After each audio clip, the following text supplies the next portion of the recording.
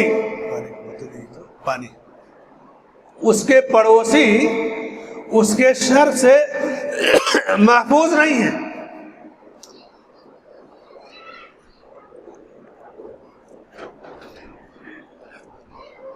پڑوس کے بچوں کو ستاتی ہے, برا بھلا کہتی ہے, پڑوس کے لوگ اس سے گھٹن محسوس کرتے ہیں, آپ نے کہا وہ جہنم میں جائے گی. دوسری عورت کے بارے میں پوچھا گیا کہ وہ نفلی روزہ نہیں رکھتی, نفلی نماز بھی نہیں پڑھتی, بس فرائض کا اہتمام کرتی, لیکن زبان کی بڑی پیاری ہے, اس کے پڑوس کے لوگ اس سے خوش ہیں. آپ نے کہا کہ وہ جنت میں جائے گی. تو پڑوس کے ساتھ حسن سلوک یہ جنت میں جانے کا ذریعہ ہے, برا سلوک جہنم میں جانے کا ذریعہ ہے. نبی صلی اللہ علیہ وسلم فرماتے ہیں کہ پڑوس کی اللہ کے نبی جبرائیل السلام مجھے اتنی وصیت کرتے کہ مجھے تو ایسا لگے کہ کہیں اس کو وراثت میں شریک نہ ٹھہرا دیں. اسی لیے پڑوس کے جو حقوق ہیں یہ ادا کرنا ضروری ہے. ایک بار تو ایک واقعہ ہوا, ایک آدمی کا پڑوسی, یہ روایت بڑی مشہور ہے صحیح بخاری وغیرہ کی, ایک آدمی کا پڑوسی اپنے پڑوسی کو ستاتا تھا. آپ صلی اللہ علیہ وسلم کے پاس شکایت لے کر کے گیا کہ میرا پڑوسی ستاتا ہے. تو آپ نے کہا کہ ایسا کرو, تم جاؤ اپنے گھر کا سامان باہر پھینک دو. اور اس نے ایسا ہی کیا. تو جو لوگ گزرتے کہتے کہ بھائی کیوں ایسا کیے, کہتا کہ میرا پڑوسی مجھے ستاتا ہے اس لیے میں نے ایسا کیا ہے، تو سب لوگ لعنت بھیجتے اس پہ، برا پڑوسی ہے برا پڑوسی ہے، جتنے لوگ گزرتے اس پر لعنت بھیجتے۔ تو پڑوسی نے یہ بات سنی تو کہا کہ بھائی اپنا سامان اندر لے چلو، اب آج سے تمہیں نہیں ستاؤں گا، لعنت سے بچنے کے لیے۔ یہ اس زمانے کے پڑوسی تھے۔ آج اگر کوئی اپنا سامان پھینک دے گا تو تھوڑی دیر میں پورا سامان غائب ہو جائے گا، کیا خیال ہے؟ تو اس لیے ضروری نہیں کہ ہر چیز ہر ماحول میں دہرائی جائے، لیکن کہیں ایسے حالات ہو، باغیرت پڑوسی ہو، باعزت ہو، کہ اس کو آر دلانے سے آر آئے تو یہ ہر بار اپنایا جا سکتا ہے۔ لیکن اگر کوئی پڑوسی چور ڈاکو ہو تو اور موقع پا جائے گا کہ میں نے روڈ پر یہ چیزیں پائی ہیں۔ تو پڑوس کے ساتھ حسن سلوک، پڑوسی کی قدر کرنا، ان کی عزت افزائی کرنا، یہ اسلام کی بڑی خاص تعلیم ہے۔ آٹھواں جو حق ہے حقوق العباد میں، عام مسلمانوں کے حقوق۔ عام مسلمانوں کے کیا حقوق ہیں؟ اللہ کے نبی صلی اللہ علیہ وسلم فرماتے ہیں حق المسلم علی المسلم ست، ایک مسلمان کا دوسرے مسلمان پر 6 حق ہیں۔ جب ایک مسلمان دوسرے مسلمان بھائی کو دعوت دے تو دعوت قبول کرے، بیمار پڑ جائے تو عیادت کرے، مر جائے تو جنازے میں شریک ہو، نصیحت کرے تو نصیحت طلب کرے تو نصیحت کرے۔ انسان اگر سنت کی روشنی میں اپنے مسلمان بھائی کے حق ادا کرے، سلام کرے، ملاقات ہو تو سلام کرے یا سلام کرے تو جواب دے۔ صرف اس ایک حدیث کو آپ دیکھیے کہ ملاقات ہو تو سلام، 10 نیکی آپ کو مل گئی، مر گیا تو جنازے میں گئے 1 قیرات مل گیا، بیمار پڑا تو عیادت کیے تو جب تک واپس نہیں آئیں گے تب تک 70,000 فرشتے دعائے مغفرت کریں گے۔ یعنی بھلائی کی کتنی صورتیں، کتنے خزانے رکھے ہیں حقوق کو ادا کرنے میں۔ ایک مسلمان دوسرے مسلمان کے حق کو ادا کرتا ہے تو حقوق العباد میں نصیحت جب کوئی طلب کرے کہ بھائی مجھے کچھ سمجھائیے، نصیحت کیجئے، تو نصیحت کو قبول بھی کرنا چاہیے، نصیحت کرنا چاہیے۔ دعوت دے تو دعوت کو قبول کر لے۔ دعوت 2 طرح کی ہوتی ہیں، بعض دعوتیں فخر یا غرور کی ہوتی ہیں، تو فخریہ دعوتوں کی ضرورت نہیں، جہاں غرور، گھمنڈ ہو، منکر ہو، شریعت کے خلاف کام ہو، تو یہاں اگر آپ نے دعوت ٹھکرا دیا یا دعوت کے اندر سے اٹھ کر چلے آئے تو بھی کوئی گنہگار نہیں ہوگی۔ لیکن عام دعوت جہاں منکر نہ ہو، برائیاں نہ ہو، وہاں اسے قبول کرنا چاہیے۔ 9واں حق، سماج میں آپ دیکھیں آپ کا پڑوسی یہودی ہے، عیسائی ہے، ہندو ہے، بدھسٹ ہے، غیر مسلم ہے، تو غیر مسلموں کے بھی حقوق ہیں حقوق العباد میں۔ غیر مسلم 3 طرح کے ہوتے ہیں۔ ایک حربی، حربی کا مطلب کہ آپ کا دشمن ہے، جنگ کے در پہ ہے، تو حربی کا کوئی حق نہیں، بلکہ حدیث میں ہے نبی صلی اللہ علیہ وسلم سے پوچھا گیا کہ اگر میرا دشمن میرا مال لینے آئے تو میں کیا کروں؟ کہا اس کو مال مت دو، کہا لڑائی لڑے تو کہا لڑو، کہا اگر وہ مجھے قتل کر دے کہا تم شہید ہوگے، کہا اگر میں اسے قتل کر دوں تو فرمایا کہ وہ جہنم میں جائے گا۔ یعنی آدمی اپنا دفاع کرے، بزدل بن کر نہ رہے، عزت کو بچانے میں، مال کو بچانے میں، جان کو بچانے میں اپنا دفاع کرنے کا شریعت نے بھی حق دیا ہے، اور دنیا کے تمام ملکوں کے قانون میں بھی یہ حق ہے کہ آپ پہل کسی پر نہ کریں، لیکن آپ کو ڈیفنس کا پورا حق ہے، جس طرح چاہے آپ کریں۔ دوسرا جو غیر مسلم ہے، یہ تو حربی کا کوئی حق نہیں۔ دوسرا ذمی۔ ذمی کیا ہوتا ہے؟ مسلمان حکومت ہوتی ہے، مسلمان حکمراں ہوتے ہیں، اور مسلمانوں کی حکمرانی میں کچھ غیر مسلم ہیں، تو مسلمان حکمراں ان کے ساتھ معاہدہ کرتا ہے کہ تم ٹیکس دو گے ہم تمہاری حفاظت کریں گے، تو یہ مسلمان حاکم کی ذمہ داری ہے کہ ان ذمیوں کی حفاظت کرے۔ فلسطین فتح ہوا، ذمی تھے، عمر رضی اللہ عنہ نے ان کی حفاظت کی اور جو ہے عہد و پیمان کیا۔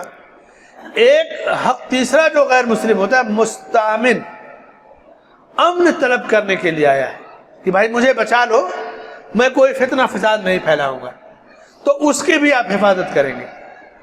اور چوتھا اسی سے ملتا جلتا ایک غیر مسلم ہوتا ہے معاہد، کہ ایک معاہدے اور ایگریمنٹ کے تحت آپ کے ملک میں آتا ہے۔ جیسے اسلامی ملکوں میں، خلیجی ملکوں میں غیر مسلم بھی جاتے ہیں، وہ معاہدے کے تحت کہ یہ ہمارا ایگریمنٹ ہے، اتنا کام کریں گے اور اس طرح سے ہم ایگریمنٹ پورا کر کے چلے جائیں گے۔ تو معاہدے کے تحت کوئی غیر مسلم رہتا ہے تو اس کی حفاظت بھی مسلمان حکمراں کی ذمہ داری ہے۔ سن 1994 یا 95 میں سعودی عرب کے شہر خبر میں جو پہلا بم دھماکہ ہوا، جس میں کچھ امریکن شہری مارے گئے تھے اور دوسرے بھی شہری جو دھماکے میں مر گئے تھے، تو عوام کا جو جاہل طبقہ ہے وہ تو خوش ہو گیا کہ ٹھیک ہے امریکی مارا گیا۔ عرب علماء نے فوراً آ کر کے، اس وقت یہ سوشل میڈیا نہیں آیا تھا لیکن چینل تھے اور ریڈیو پہ یہ بیان دیا کہ لوگو کیا تم نبی کی حدیث نہیں جانتے؟ اللہ کے نبی صلی اللہ علیہ وسلم فرماتے کہ من قتل معاہدا لم یرح رائحۃ الجنہ، جس نے کسی معاہد کو قتل کیا، یعنی غیر مسلم ایک معاہدہ اور ایگریمنٹ کے تحت آپ کے پاس رہ رہا ہے اور معاہدے کے باوجود قتل کر دیا، تو ایسا شخص جنت کی خوشبو نہیں پائے گا، اور جنت کی خوشبو 100 سال کی دوری سے پائی جاتی ہے۔ تو معاہدے کے تحت رہنے والے غیر مسلم کی بھی حفاظت کی جائے گی، یہ حقوق العباد میں شامل ہے۔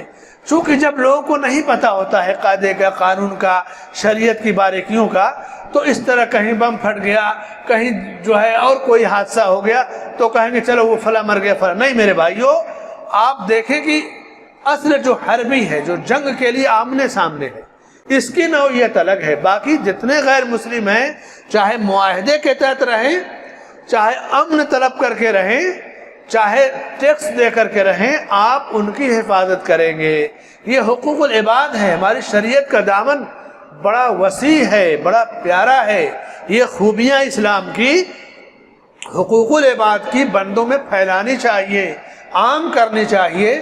یہ حقوق العباد موضوع کی مختصراً جو ہے چند پوائنٹ لے کر کے الگ الگ انداز میں مختصراً سب کی وضاحت تھی۔ اللہ سے یہی دعا ہے کہ اللہ تعالی ہمیں حقوق العباد کی ادائیگی کی توفیق عطا فرمائے، ایک دوسرے کے حق کی ادائیگی کی توفیق عطا فرمائے، ہر قسم کے شر، فساد، فتنے سے ہماری حفاظت فرمائے، اور دنیا میں جب تک زندہ رکھے اسلام کی خوبیوں پہ قائم رکھے، اور اسلام کی یہ خوبیاں غیر مسلموں تک ہمیں پہنچانے کی توفیق عطا فرمائے۔ آمین۔ وصلی اللہ علی نبینا محمد وعلی آلہ وصحبہ اجمعین۔